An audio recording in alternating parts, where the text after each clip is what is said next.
কচুয়া দোয়াটি গ্রামে তপন সরকারের গরম গরম সিঙ্গারায় ক্রেতাদের ভিড়। কচুয়া প্রতিনিধি জিশান আহমেদ নান্নুর পাঠানো তথ্য ভিডিও চিত্রে দেখুন বিস্তারিত। চাঁদপুরের কচুয়া উপজেলার দোয়াটি গ্রামের উঁচু ব্রিজ সংলগ্ন এলাকায় প্রতিদিন বিকেল হলেই জমে ওঠে ক্রেতাদের ভিড়। আর এই ভিড়ের মূল আকর্ষণ তপন সরকারের তৈরি গরম গরম সিঙ্গারা। স্বাদ, মান এবং দীর্ঘদিনের সুনামের কারণে বিভিন্ন শ্রেণী পেশার মানুষ তার দোকানে ভিড় করেন। জানা যায়, কচুয়া উপজেলার দোয়াটি গ্রামের বাসিন্দা দুই সন্তানের জনক তপন সরকার বিগত প্রায় ২৬ বছর ধরে সিঙ্গারা তৈরির ব্যবসার সঙ্গে জড়িত।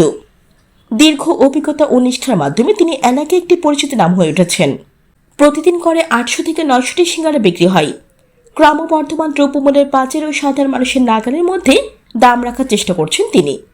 স্থানীয় ক্রেতারা জানান, তপন সরকারের সিঙ্গারের স্বাদ ও মান দীর্ঘদিন ধরে একই রকম রয়েছে, তাই আশেপাশের বিভিন্ন এলাকা থেকেও মানুষ তার দোকানে এসে সিঙ্গারা কিনে নিয়ে যান। পরিশ্রম, সততা এবং সুস্বাদু খাবার পরিবেশনের মাধ্যমে তপন সরকার শুধু নিজের পরিবারের জীবিকা নির্বাহ করছেন না, বরং স্থানীয়ভাবে একজন সফল ক্ষুদ্র উদ্যোক্তার উদাহরণ সৃষ্টি করেছেন।